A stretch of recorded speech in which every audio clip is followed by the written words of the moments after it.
तो आज जो हमारा टॉपिक है वो है topic normal distribution curve and probability. ठीक है, तो दो टॉपिक हम कवर करने जा रहे हैं। इसको कहते हैं प्रासामान्य वितरण वक्र और प्रोबेबिलिटी, यानी प्रोबेबिलिटी जो प्रायिकता होती है वो क्या होती है। ठीक है, प्रायिकता हम कैसे कैलकुलेट करेंगे, साथ ही साथ प्रायिकता का जोड़ तथा प्रायिकता का गुणनफल हम इसके अंतर्गत सीखेंगे। लेकिन सबसे पहले हम ये सीखेंगे कि ये नॉर्मल डिस्ट्रीब्यूशन कर्व क्या होता है। तो एक ऐसा कर्व जहां पर समांतर माध्य का मान, आपकी माध्यिका का मान तथा बहुलक का मान तीनों बराबर हों तथा डेटा का बिखराव इन्हीं तीनों बिंदुओं के चारों तरफ हो, यानी आपका पॉजिटिव और निगेटिव साइड, तो इस प्रकार के कर्व को नॉर्मल डिस्ट्रीब्यूशन कर्व कहते हैं। यानी एक ऐसा कर्व, एक ऐसा सरफेस जहां पर आप देख सकते हो, एक मिनट, ये एक ऐसा कर्व जहां पर समांतर माध्य का मान, माध्यिका का मान तथा बहुलक का मान तीनों बराबर हों तथा उसके जो डेटा का बिखराव है, डेटा का बिखराव चाहे धनात्मक हो और चाहे डेटा का बिखराव ऋणात्मक हो, दोनों तरफ जो बिखराव हो बराबर हो, समान हो। यानी जो ये रेखा है, इस रेखा के 50% डेटा का बिखराव आपके दाहिने साइड और 50% डेटा का बिखराव बाएं साइड हो, तो इस प्रकार के कर्व को हम नॉर्मल डिस्ट्रीब्यूशन कर्व या नॉर्मल प्रोबेबिलिटी कर्व या गॉसियन कर्व के नाम से जानते हैं। आखिर सर ये वेल शेप का, ये जो घंटी नुमा आपका आकार आकृति बनी है, ये कैसे बनी, कहां से बनी, चलिए इसके विषय में जानते हैं। एक हम आपके साथ डिस्कशन करना चाहते हैं कि मान लीजिए मैं एक क्लास में, आपके क्लास में मान लीजिए 32 बच्चे हैं। ठीक है, 32 बच्चे हैं और 32 बच्चों का मैं एक टेस्ट लेता हूं कि चलो टेस्ट लेते हैं और 50 नंबर का मैं एक टेस्ट रखता हूं, सपोज दैट टेस्ट रखता हूं। तो कोई बच्चा क्या करता है, 49 नंबर पा रहा है, कोई बच्चा 50 में 50 नंबर लग रहा है, कोई बच्चा 48 पा रहा है, कोई बच्चा 40 पा रहा है, कोई बच्चा 30 पा रहा है, कोई बच्चा 32 पा रहा है, कोई बच्चा 40 पा रहा है, कोई बच्चा 48 पा रहा है, कोई इस तरह करके 50 बच्चों का डेटा आपके डेटा शीट पे दिखाई पड़ेगा। ठीक है, आपने क्लास में देखते भी होंगे, रिजल्ट बच्चों का देखते होंगे, लेकिन आपने देखा होगा कि एक नंबर या 0 नंबर या न्यूनतम नंबर पाने वाला बच्चा और अधिकतम नंबर पाने वाले बच्चों की संख्या हरदम कम होती है। आप एग्री करोगी कि सर जो न्यूनतम नंबर पाने वाले बच्चे की संख्या होगी उसकी फ्रीक्वेंसी, यानी 0-1 नंबर पाने वाले बच्चे की संख्या हो सकता 1 हो और 50 नंबर पाने वाले बच्चे की संख्या भी में भी 1 हो, लेकिन 2 नंबर, 3 नंबर, 4 नंबर, इस तरह करके 50 नंबर तक पाने वाला जो डेटा है, इनका बिखराव आपको इसी के बीच में मिलेगा। जब इनको हमने क्या किया कि प्रोबेबिलिटी कर्व में कन्वर्ट कर दिया, तो प्रोबेबिलिटी कर्व में कन्वर्ट करने के बाद इसका डायग्राम मुझे नॉर्मल डिस्ट्रीब्यूशन शेप में प्राप्त हुआ। नॉर्मल डिस्ट्रीब्यूशन शेप में प्राप्त हुआ कि 50 नंबर पाने वाला जो बच्चा है वो एक बच्चा है, देखो जो 50 नंबर पाया है, और एक नंबर पाने वाला बच्चा भी हमको एक मिला, लेकिन 35 नंबर का स्कोर या 30 नंबर का स्कोर करने वाले क्लास में सबसे ज्यादा बच्चे पाए गए। ठीक है, 30 से अधिक 40 नंबर पाने वाले बच्चों की संख्या हो सकता है 28 रही हो। ठीक है, उसके बाद 42 नंबर पाने वालों के बच्चों की संख्या हो सकता है कि आपके पास 42 नंबर पाने वालों की संख्या 8 रही हो। ठीक है, हो सकता है 45 नंबर पाने वाले बच्चों की संख्या 3 रही हो, 3, 8, इसको मैं आपका सॉरी ये आपका हो जाएगा 35 नंबर, 35 नंबर 28 बच्चे और 30 नंबर पाने वाले मान लीजिए 30 बच्चे। इस प्रकार का हमको डेटा में बिखराव दिखाई पड़ा। तो हमारी लाइफ में ऐसा होता है कि जो आपकी लाइफ की वर्किंग इफिशियंसी होती है, आप जब बुक खोलिए, बुक ओपन करते ही आपको क्या हो जाएगा, शुरुआत में समझने की रेट जो होगी कम होगी, लेकिन जब आपका आधा घंटा 10 मिनट या 15 मिनट बीतता है तो आपकी जो समझने की फ्रीक्वेंसी है वो तेज हो जाती है। फिर आप और पढ़ते हो, फ्रीक्वेंसी कांस्टेंट हो जाती है, और फिर आप थक जाते हो, आपका ब्रेन टायर्ड हो जाता है, फिर आप अगले नेक्स्ट आवर में उतना अच्छा नहीं पढ़ पाते हो, और एक ऐसा टाइम आता है कि एक पूरी बुक लिए बैठे रहते हो और आपको समझ में नहीं आता है। तो इनको भी जब हम प्लॉट किया गया तो इनका भी डेटा का बिखराव एक वेल शेप में पाया गया, और जिसे हम लोग नॉर्मल डिस्ट्रीब्यूशन डेटा कहते हैं। ठीक है, गॉसेन जो थे उन्होंने पाया कि जो हमारे व्यवहारिक लाइफ में कोई भी घटना होती है, सोशल साइंस में कोई भी घटना होती है, तो उसकी जो फ्रीक्वेंसी होती है वो शुरुआत में उसकी फ्रीक्वेंसी कम होती है और अंत में उसकी फ्रीक्वेंसी कम होती है, लेकिन मिडिल में उसकी फ्रीक्वेंसी बहुत ज्यादा पाई जाती है। तो इस प्रकार जब ह्यूमन बिहेवियर या सोशल बिहेवियर को एक ग्राफ में प्रोबेबिलिटी कर्व के रूप में हम क्या करते हैं, प्लॉट करते हैं, तो प्लॉट करने के परिणाम स्वरूप हमने ये एक प्रकार का दर्शन पाया, दिखाई पड़ा कि जो डेटा है उसका अगर फ्रीक्वेंसी डिस्ट्रीब्यूशन या हम वितरण को हम अगर ग्राफिंग करते हैं तो वो उल्टे वेल शेप का यानी उल्टी घंटी के आकार का प्राप्त होता है, जिसमें समांतर माध्यमाधिका या बहुलक तीनों एक ही बिंदु पर पाए जाते हैं तथा दोनों तरफ डेटा का बिखराव समान होता है। इस प्रकार के कर्व को हम लोग normal probability curve, normal distribution curve, normal curve या गॉसेन कर्व के नाम से जानते हैं। ठीक है, तो ये था एक बेसिक कॉन्सेप्ट। जैसे एक तालाब में है, तालाब में मछलियां हैं, ठीक है, तालाब में मछलियां, आपने जाल डाला, पहले कम आती, क्यों? क्योंकि हो सकता है कि आपको एक्सपीरियंस ना हो या जाल छोटा हो, but after you are gaining, जब आपके पास एक्सपीरियंस बढ़ता जाता है तो आपने देखा होगा कि पहले तालाब में आपने डाला जाल, एक छोटा जाल डाला, और जाल डालने के बाद आपको फर्स्ट टाइम में आपको 10 मछली मिली, दूसरी टाइम में आपको एक्सपीरियंस आया, जाल का साइज आपने किया, आपको यह पता चल गया कितने डीप जाल को रखना। बाय गेटिंग द एक्सपीरियंस आपने 20 आपने मछली पकड़ी दूसरे राउंड में, तीसरे राउंड में आपने बहुत अच्छा एक्सपीरियंस था और आपने 35 मछली पकड़ी, अब तालाब की मछलियां कम हो गई हैं, अब चौथे राउंड में आपकी जो मछली की संख्या वो 30, पांचवें राउंड में ये आपके हो जाती है घट करके 20, और छठे राउंड में ये घट करके 10 हो जाती है। तो इस प्रकार से जब इस डेटा को अगर मैं प्लॉटिंग करता हूं तो ये भी नॉर्मल डिस्ट्रीब्यूटेड डेटा मुझे प्राप्त होता है। तो इस प्रकार से प्रोबेबिलिटी को जब इसमें कनेक्ट किया गया कि कोई घटना प्रारंभिक यानी यूनिक, अगर आप देखे होगे लूडो खेलते होगे तो लूडो में देखे होगे 1 आने की प्रोबेबिलिटी और 6 आने की प्रोबेबिलिटी आपने देखा होगा बहुत कम थी। हम लोग तालियां बजाते थे जब 6 आता था, 1 आता था, we are waiting waiting waiting and more waiting, ठीक है, लेकिन 1 और 6 नहीं आता था क्योंकि 1 से लूडो की गीटी खुलती थी तथा 6 से हमारे पास बहुत अच्छी चाल मिलती थी, क्योंकि इसकी प्रोबेबिलिटी वहां पर कम थी। बट मैं ये नहीं कहूंगा इसकी प्रोबेबिलिटी कम है, बट वहां पे हम वेट करते थे, नहीं आती थी, लेकिन 2, 3, 4, 5 ये बार बार हमारे उसमें आ जाता था।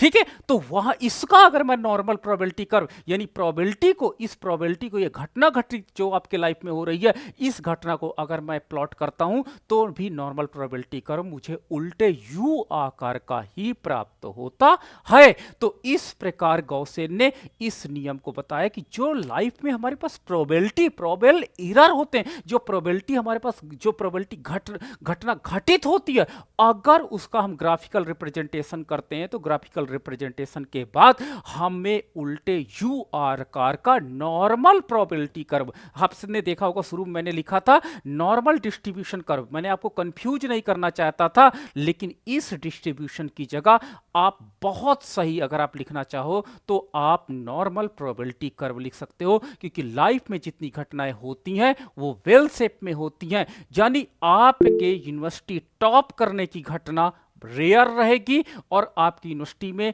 बहुत बुरी तरह से फेल होने की घटना भी बहुत रेयर रहेगी। ठीक है, एवरेज मार्क्स पाने की घटना क्या हो जाएगी, वो प्रोबेबल सबसे ज्यादा पॉसिबल रहेगी।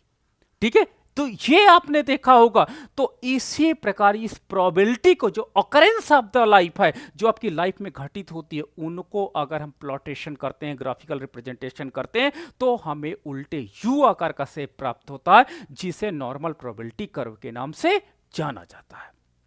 ठीक है, अब आपको एक चीज क्लियर हो गई कि सर ये चीज तो समझ में आ गई कि नॉर्मल प्रोबेबिलिटी कर्व होता क्या है। This is the occurrence of the life, जो लाइफ में घटनाएं होती हैं, अगर उसका हम फ्रीक्वेंसी टेबल बनाए, उसके बाद प्लॉटेशन करें, तो निश्चित रूप से ये उल्टे यू आकार का प्राप्त हो जाएगा।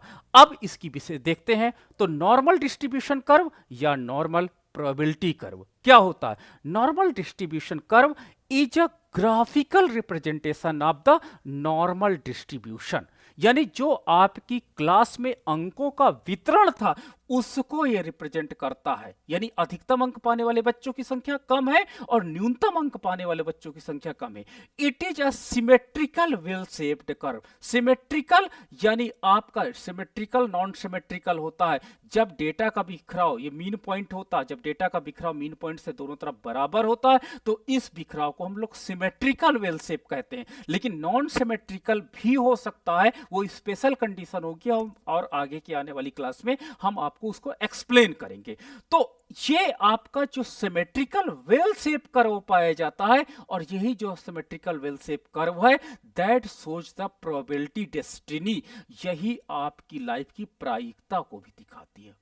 ठीक है, प्रोबेबिलिटी डेस्टिनी को दिखाती है, और function of the random variable following normal distribution, जिससे सामान्य वितरण हमको दिखाई पड़ता है। The curve is characterised by its mean, और इसको हम पहचानते कैसे हैं? इसके माध्य से, इसके स्टैंडर्ड डेविएशन से, जो डिटरमाइन करता है इसके शेप को और इसके बिखराव को। तो कभी भी अगर आपके पास उल्टे यू आकार का आता है और जिसमें आपका मीन का मान इक्वल टू मीडियन का मान इक्वल टू मोड का मान, तीनों का मान लगभग अप्रोक्सीमेटली, ये मैं नहीं कहूंगा एग्जैक्ट, अप्रोक्सीमेटली लगभग बराबर होता है, और इसका जो स्टैंडर्ड डेविएशन होता है, स्टैंडर्ड डेविएशन का मतलब होता है डेटा का बिखराव।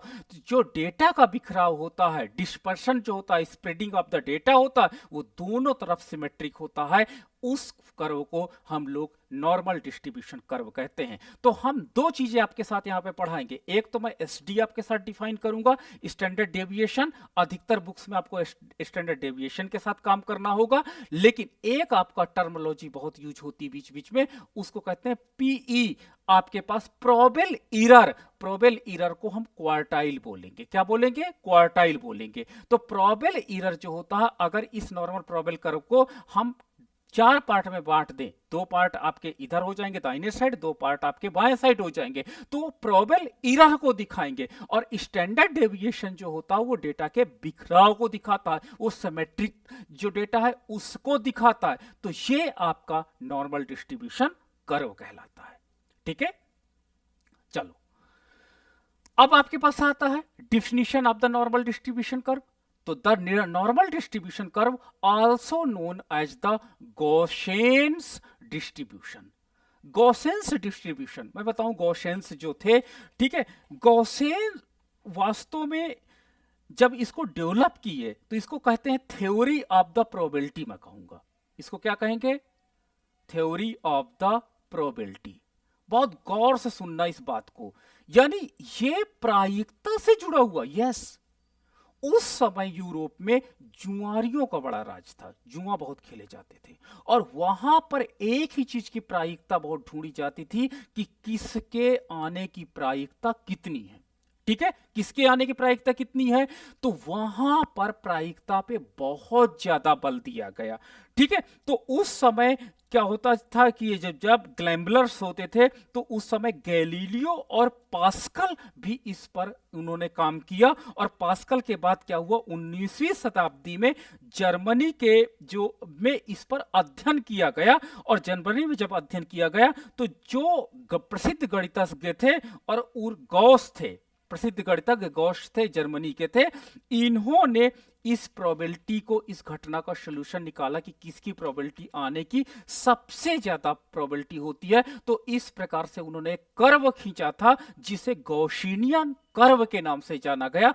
इसलिए नॉर्मल प्रोबेबिलिटी कर्व को गॉसियन डिस्ट्रीब्यूशन कर्व के नाम से भी जाना जाता है। तो यानी एक प्रकार की हम प्रायिकता है जिसका हम पता लगाने का प्रयास करते हैं कि कौन सी घटना होने की प्रोबेबिलिटी कितनी ज्यादा। इस कर्व में देखिएगा जहां पर पीक ज्यादा है यानी ये डेटा आने की प्रायिकता सबसे ज्यादा है, जबकि इधर हम जितना हटते चले जाते हैं वो डेटा की आने की प्रायिकता उतनी कम होती है।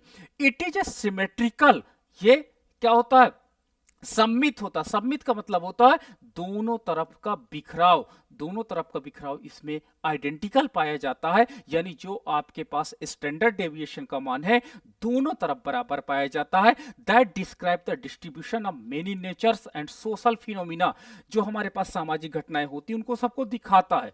The normal distribution is characterised by it mean, ये जो इसका माध्य है, माध्य मैंने बताया था x bar equal to MD equal to MOU which representing the central tendency, ये सेंट्रल टेंडेंसी को रिप्रेजेंट करता है। And it's standard deviation which measure the spread of the data, जो इसका स्टैंडर्ड डेविएशन है डेटा के बिखराव को बताता है।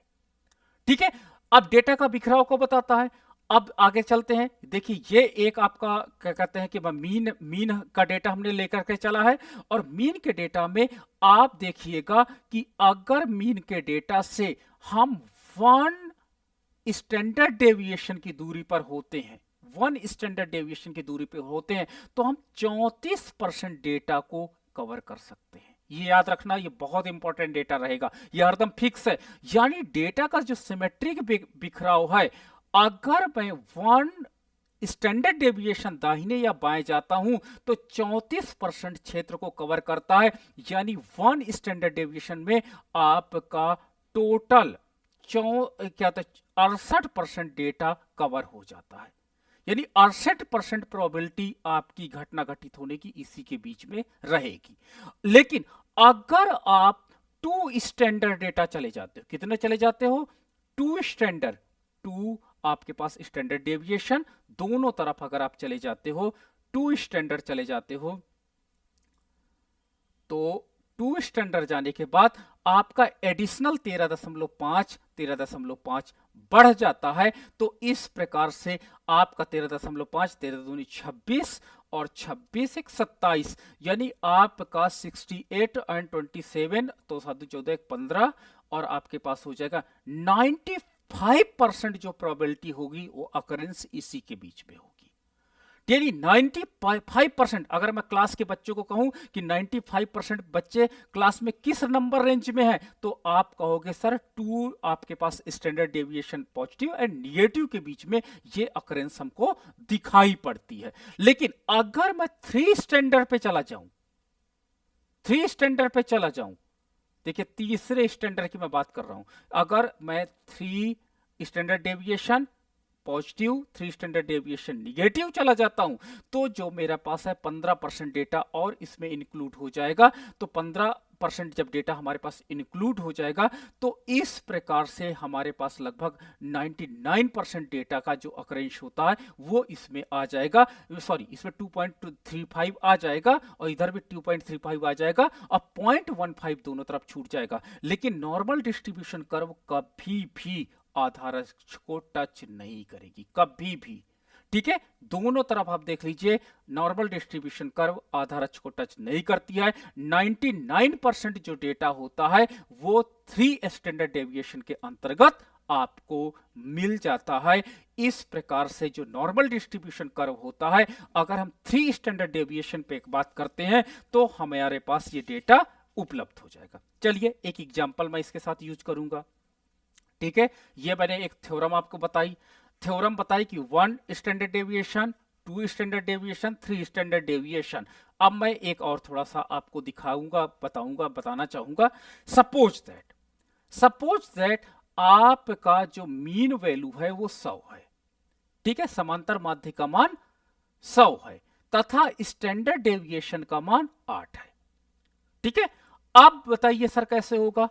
यानी आपको जो डेटा का बिखराव है, जो डेटा का बिखराव है वो मीन प्लस वन, यानी मीन प्लस वन यानी मीन आपका 100 है और प्लस वन स्टैंडर्ड डेविएशन, तो स्टैंडर्ड डेविएशन का मान क्या है 8 है। तो हमारे पास क्या हो जाएगा कि यहां पर अगर मैं 8 रखता तो 8 1 जा 8 हो जाएगा, तो यानी 108 जो आपके पास डेटा इधर और 108 डेटा का बिखराव आपके पास दाहिने साइड तथा 108 डेटा का बिखराव बाएं साइड। तो हमारे पास क्या हो जाएगा, एक तरफ तो बाएं साइड माइनस हो जाएगा, तो एक तरफ हो जाएगा 92 और आपका पास 100 माइनस 8 हो जाएगा, और एक तरफ का हो जाएगा 100 प्लस आपका 8 हो जाएगा 108, यानी इतने डेटा का बिखराव आपके इसके अंतर्गत आएगा। इसी प्रकार हम जब दूसरे डेटा की बात करते हैं, टू स्टैंडर्ड डेविएशन डेटा की बात करते हैं, तो उसके अंतर्गत आपका 100 माइनस 2 इंटू 8 हो जाएगा और 100 प्लस 2 इंटू 8 हो जाएगा, तो आपका 8 दूनी 16 आपके पास हो जाता है। तो ये आपका 84 हो जाएगा, कौन सा, ये जो ये वाला पार्ट है, ये 84 आपका हो जाएगा 84, और ये आपके पास क्या हो जाएगा 16, तो 116 हो जाएगा।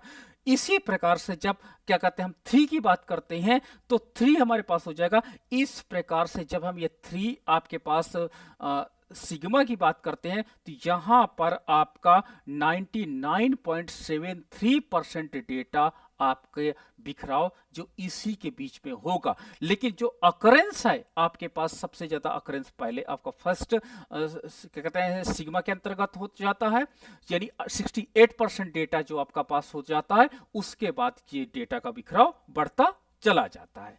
ठीक है, तो ये हमने इसमें चीजें देखी।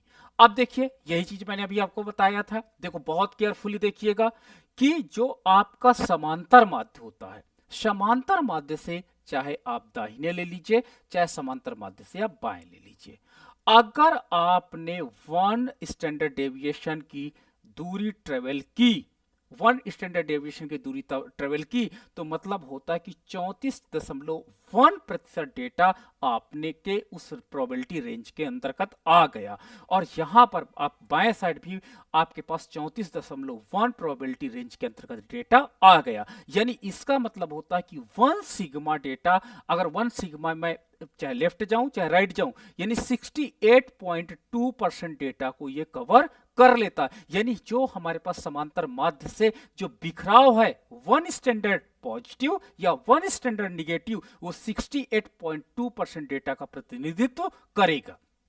अगर हम इसके बिखराव को हम 2 आपके पास स्टैंडर्ड डेविएशन पॉजिटिव या 2 स्टैंडर्ड डेविएशन निगेटिव करते हैं, तो हमारे जो डेटा का बिखराव होता है 13.6, और हमारे पास जो बिखराव होता है डेटा का 13.6, ये ऐड हो जाता है। इस प्रकार से 95.4% जो प्रोबेबिलिटी अकरेंस है इसी घटक के बीच में होगी। लेकिन अगर मैं 3 क्या कहते हैं सिग्मा पे जाता हूं और 3 सिग्मा पॉजिटिव या 3 सिग्मा निगेटिव जाता हूं, तो 99.7% डेटा या प्रोबेबिलिटी अकरेंस इसी के बीच में होगी। तो ये डेटा बहुत इंपॉर्टेंट है, ये आपके दिमाग में होना चाहिए था। It is very important part आपका इसका होगा, नॉर्मल डिस्ट्रीब्यूशन कर्व का बहुत इंपॉर्टेंट पार्ट है। अब देखिए एक आता सबसे ज्यादा परेशान करता है कि which is the saddle point.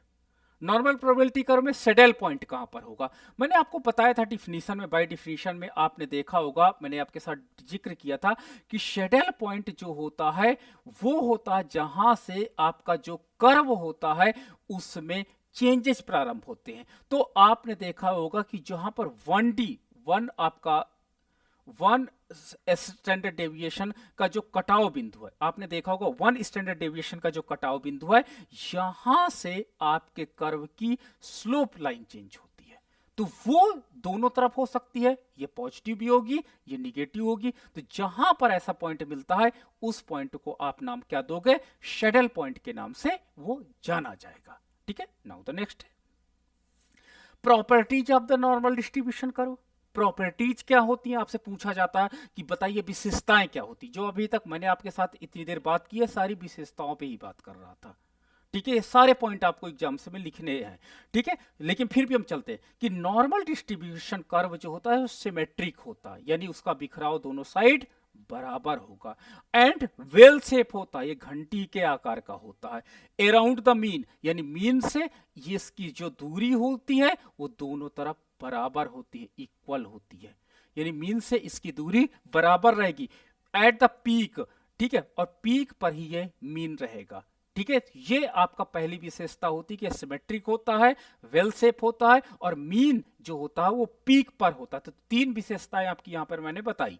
दूसरा, मीन का मान, मीडियन का मान और मोड का मान, तीनों का मान इक्वल होता है और नॉर्मल डिस्ट्रीब्यूशन के अंतर्गत, यानी नॉर्मल डिस्ट्रीब्यूशन के अंतर्गत इन तीनों का मान हम इक्वल पाते हैं, यानी इनके मानों में कोई चेंजेस नहीं होते हैं। तीसरा, स्टैंडर्ड डेविएशन जो होता है डिटरमाइंस द स्प्रेड और द वेरिएबिलिटी, यानी जो बिखराव की दर है वो कौन बताएगा? स्टैंडर्ड डेविएशन के द्वारा हमको पता चलता है। With a larger standard deviation, यदि स्टैंडर्ड डेविएशन का मान बढ़ेगा इंडिकेटिंग मोन डिस्पर्सन, तो बिखराव की दर भी बहुत ज्यादा दिखाई पड़ेगी। ठीक है, ये प्रॉपर्टीज याद रखना, एग्जाम में पूछी जाती है। ठीक है, चलिए प्रॉपर्टीज को एक बार रिवाइज कर लेते हैं। Properties of the normal distribution में देख लेते हैं। The mean, median and mode are equal, तीनों बराबर होते हैं, यानी x bar equal to M D equal to M O. The normal curve is bell shape, जो कर्व होता है वो वेल शेप का होता है, उल्टी घंटी के आकार का होता है और सिमेट्रिक होता है। अबाउट मीन, जो माध्य होता है उससे ये सिमेट्रिक होता है। The total area under the curve is equal to 1, यानी जितना आपका एरिया है, अगर मैं कहूं कि यहां से लेकर के यहां तक का एरिया क्या होगा, तो ये 1 के अंतर्गत ही रहेगा। ठीक है, तो ये प्रोबेबिलिटी है, याद रखना। जैसे प्रोबेबिलिटी 0 से 1 के बीच में ही अकरेंस होती है। प्रोबेबिलिटी अगर 1 है तो 100% अकरेंस कंडीशंस है, अगर 0 है तो अकरेंस कंडीशन क्या हो जाती है? 0 हो जाती है। तो 0 और 1, अगर आप 1 कहते हो तो जितना शेडेड एरिया है इसका मान 1 होगा। ठीक है, पहला 1D के अंतर्गत जो ग्रीन शेडेड है, ये 68.2 जो शेडेड एरिया है सबसे ज्यादा 1 स्टैंडर्ड डेविएशन के अंतर्गत आता है। 2 स्टैंडर्ड डेविएशन के अंतर्गत 13.6 बढ़ जाता है और 3 स्टैंडर्ड डेविएशन के अंतर्गत 2.1 आपका इंप्रूव हो जाता है। आगे हमारे पास है the normal curve is approaches but never touch the x axis. मैंने बताया था ये कभी भी आधार अक्ष को नहीं टच करता है। Extended further and further away from the mean, चाहे जितना इसमें वृद्धि कर दी जाए। देखो, इसमें चाहे जितनी वृद्धि कर दी जाए, लेकिन ये कहीं पे टच होता हुआ आपको नहीं दिखाई पड़ेगा। ठीक है, तो ये कभी भी, it may be parallel to the, but ये just like parallel to the x-axis, but it never may be parallel to the x-axis. It will be never tangent to the x-axis. ये ना तो कभी x अक्ष के समानांतर होगा और ना ही इसको कभी टच करेगा। ये इसकी एक बहुत बड़ी विशेषता होती है। ठीक है, आपको लगे कि कभी नॉर्मल प्रोबेबिलिटी कर्व कभी टच कर जाए, तो कभी ये नहीं टच कर सकता है। अगला पॉइंट है बिटवीन, आपके पास देखिए मीन आपका माइनस आपका स्टैंडर्ड डेविएशन या plus standard deviation, centre of the curve, the graph curve downward and the graph curve upward is left to right. The points are which curves changes from the curving upward and curving downward called the inflection points. जहां से इसमें परिवर्तन होता, मैंने अभी आपको बताया था, ये जो सैडल पॉइंट है इसी को इन्फ्लेक्शन पॉइंट भी के नाम से भी जाना जाता है। ठीक है, अभी पता है जहां से ये 1 आपका standard deviation positive negative touch करता है, ऊपर कट करता है, ठीक है, उसके बाद इस कर्व के शेप में परिवर्तन आने लगता है। जब कर्व के शेप में परिवर्तन आने लगता है तो हम वहां पर क्या बोलते हैं कि ये शेडल पॉइंट है, this is the inflection point होता है।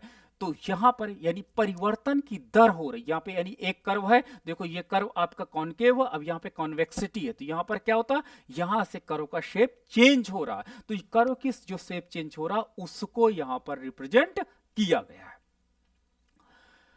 आगे स्टैंडर्ड नॉर्मल डिस्ट्रीब्यूशन। अगर आपसे पूछा जाए कि स्टैंडर्ड नॉर्मल डिस्ट्रीब्यूशन क्या है, तो स्टैंडर्ड नॉर्मल डिस्ट्रीब्यूशन की डिफिनीशन याद रखना, जब किसी कंडीशन के कारण मीन का मान 0 हो जाए, किसी कंडीशन के कारण मीन का मान 0 हो जाए लेकिन स्टैंडर्ड डेविएशन का मान 1 हो जाए। स्टैंडर्ड डेविएशन का मान 1 हो जाए तो इस घटना को आप स्टैंडर्ड नॉर्मल डिस्ट्रीब्यूशन की घटना कहेंगे। सिविल में पूछा गया था। बहुत रेयर कंडीशन होती है कि मीन का मान देखो 0 है लेकिन स्टैंडर्ड डेविएशन का मान 1 है। तो अगर ऐसी कोई होती है तो स्टैंडर्ड नॉर्मल डिस्ट्रीब्यूशन के नाम से ये जाना जाता है, और स्टैंडर्ड नॉर्मल डिस्ट्रीब्यूशन को हम जेड से डिनोट करेंगे। किससे डिनोट करेंगे? जेड से। तो जेड जो आपका बताएगा वो स्टैंडर्ड नॉर्मल डिस्ट्रीब्यूशन के नाम से जाना जाएगा। स्टैंडर्डाइज्ड डेटा, स्टैंडर्डाइज्ड डेटा के अंतर्गत स्टैंडर्ड डेविएशन आपका 1 हो तथा मीन की वैल्यू जब आपके पास 0 होती है तो इस प्रकार से हम डेटा को स्टैंडर्डाइज्ड डेटा के अंतर्गत लाते हैं। अब कैलकुलेटिंग प्रोबेबिलिटीज की बात हुई। अभी मैंने आपको बताया था प्रोबेबिलिटीज, आपने देखा होगा कि +1 स्टैंडर्ड डेविएशन या -1 स्टैंडर्ड डेविएशन के अंतर्गत जो डेटा क्षेत्र था, प्रोबेबिलिटी अकरेंस थी, वो 68% फेवर में थी। यानी जो प्रोबेबिलिटी अकरेंस थी 1 स्टैंडर्ड डेविएशन पॉजिटिव या 1 स्टैंडर्ड डेविएशन निगेटिव, जो ये एरिया आपका बन रहा था, इस एरिया के अंतर्गत आपने देखा होगा कि 1 और 1 यानी जो ये आपका एरिया बन रहा था, ये 68% प्रोबेबिलिटी की घटना को यहां पर बताया जा रहा था। यानी जो क्लास में बच्चे हैं 50 नंबर्स में मैंने टेस्ट लिया, 20 से लेकर के 40% तक जो बच्चे हैं वो 68% बच्चे हैं जो 20 नंबर से लेकर के 40% नंबर के मध्य पाए गए हैं। तो अधिकतर ये हमने घटना देखी है कि 68% जो प्रोबेबिलिटी होती है ये 1 आपके standard deviation positive and 1 standard deviation negative के मध्य ही अकरेंस पाया गया।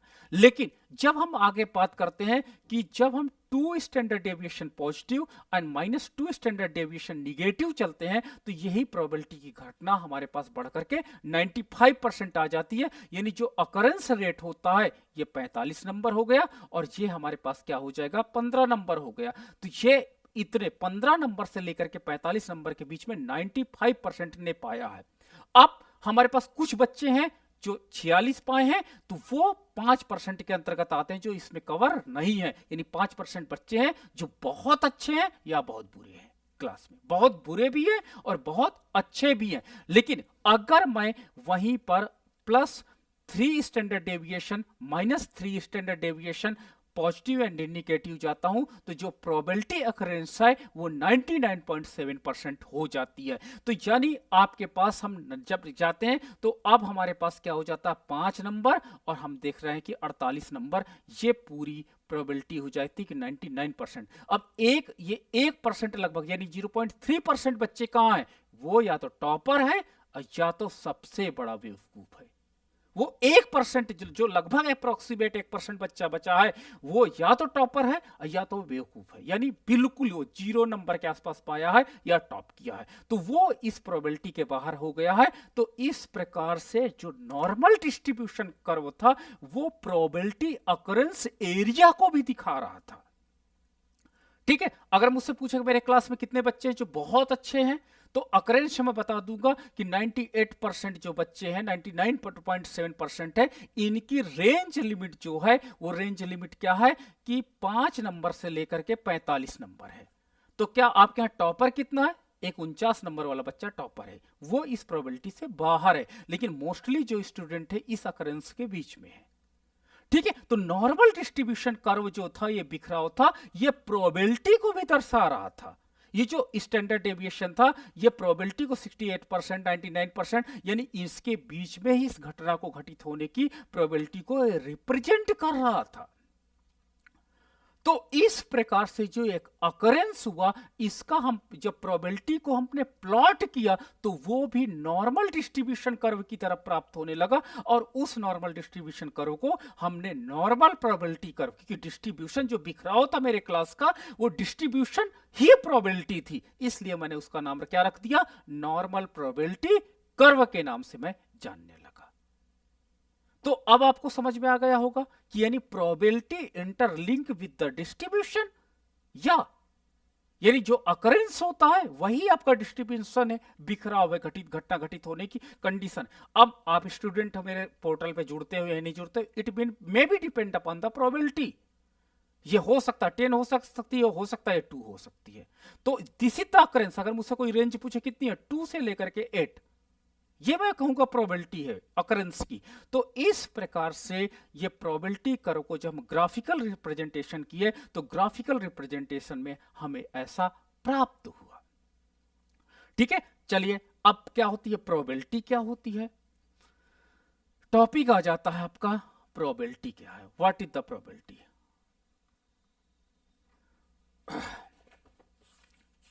टॉपिक आ गया प्रोबेबिलिटी,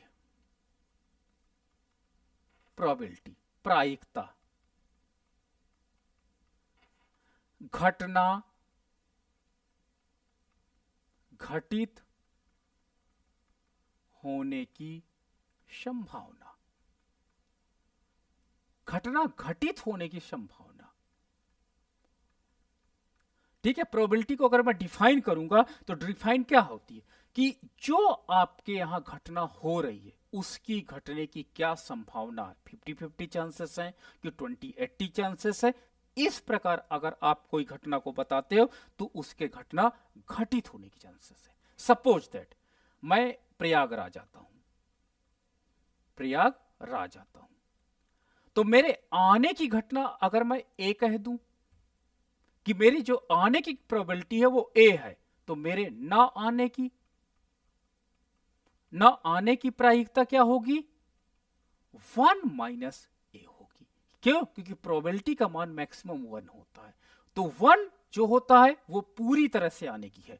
तो इसमें से अगर मेरे आने की घटना को घटा देता हूं तो ना आने की घटना मुझे पता चल जाएगी। तो इस प्रकार से जो प्रोबेबिलिटी होती है, प्रोबेबिलिटी इज इक्वल टू घटना के घटित होने की, घटना के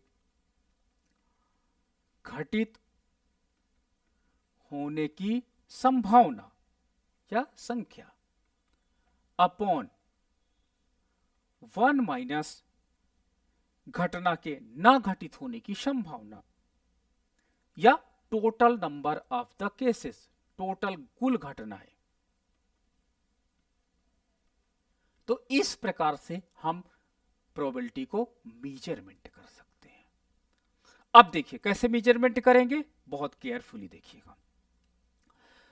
आप लोगों के पास एक क्वाइन होता है, क्वाइन में जो आपका सिक्का होता है 2 पार्ट होते हैं, एक आपका हेड होता है और दूसरा पार्ट इसी का टेल होता है।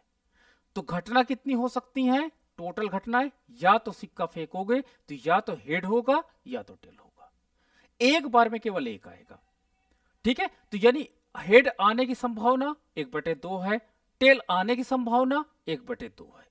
ठीक है, तो अगर मैं इस सिक्के को उछालता हूं तो इसके हेड आने की जो संभावना होगी वो कितनी होगी, 1/2 होगी।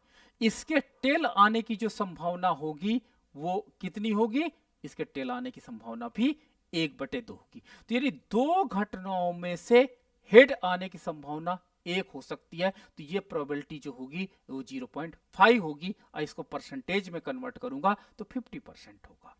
वहीं इसके टेल आने की जो घटना होगी वो 0.5% होगी, और टेल आने की जो घटना होगी वो 50% के नाम से जानी जाएगी। ठीक है, तो इस प्रकार से टोटल कितनी घटनाएं हैं, उन टोटल घटना और जो घटित होने वाली घटना है उसका अनुपात निकाला जाता है प्रोबेबिलिटी के अंतर्गत।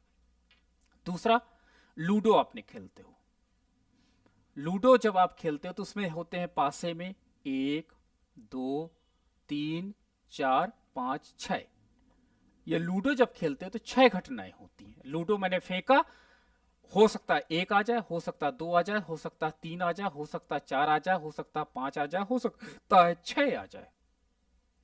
ठीक है, अगर मैं कह दूं कि 3 आने की घटना की प्रायिकता क्या होगी, 3 आने की, तो देखो 3 पूरी इस संख्या में एक ही बार आ रहा है। लूडो फेंकेंगे 3 एक ही बार आ सकता है, एक बार फेंकने में केवल एक बार आएगा, तो 3 कितनी बार आएगा, 1। और कितनी घटनाएं हो सकती हैं, 1 2 3 4 5 6, 6 घटनाएं हो सकती हैं, तो 6 कर दो।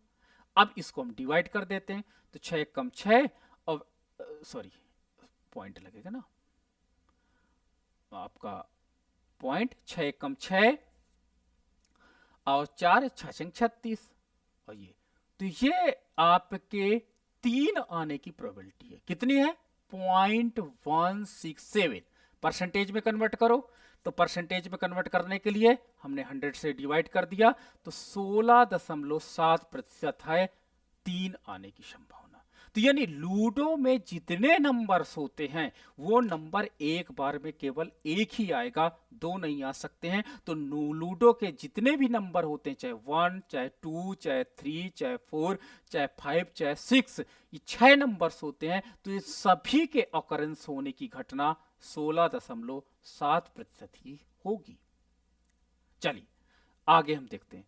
आप एक एग्जाम देने गए हो और एग्जाम देने में आपको पास 4 प्रश्न, एक प्रश्न आता है जिसमें 4 विकल्प हैं, ए बी सी डी, और चारों विकल्प आपको नहीं आते, आप तुक्का मारते हो।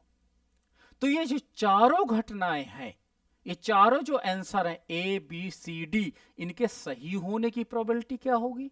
तो मान लीजिए आपने बी पे मारा है, तो बी 1 और कितनी बटे हो गई घटनाएं? 4, तो 1/4 यानी आपके पास 0.25 यानी 25% जो आपका है वो के क्वेश्चन सही होने की प्रोबेबिलिटी होती है। ठीक है, तो ए की सही होने की प्रोबेबिलिटी कितनी है? 25%। बी के सही होने की प्रोबेबिलिटी कितनी है? 25%। सी के सही होने की प्रोबेबिलिटी कितनी है? 25%। डी के सही होने की प्रोबेबिलिटी कितनी है? 25%। तो इस प्रकार से चारों जो ऑप्शंस होते हैं वो 25% प्रोबेबिलिटी के साथ ही रहते हैं। ठीक है, अगर 5 क्वेश्चन आ जाते हैं तो सभी को A B C D E F, bank में आपने देखा होगा 5 ऑप्शन आते हैं, तो एवरी क्वेश्चन जो आपके पास होता है, जो आपके पास जितने उसके ऑप्शंस होते हैं, उसके अकरेंस की घटना जो होगी वो प्रोबेबिलिटी के अनुसार 20%, इसकी भी 20%, इसकी भी 20%, यहां पर भी 20% और यहां पर भी 20% ही होगी। तो इस प्रकार से जो प्रोबेबिलिटी होती है, जो उसके अकरेंस की घटनाएं होती हैं, वो अकरेंस की घटनाओं को जब हम प्लॉट करते हैं ग्राफिकल पेपर पे, तो हमें नॉर्मल डिस्ट्रीब्यूशन कर्व के रूप में या नॉर्मल प्रोबेबिलिटी कर्व के रूप में प्राप्त होता है। तो आज हम लोग यहीं तक रखते हैं, अब आप अपने प्रश्न पूछ सकते हैं।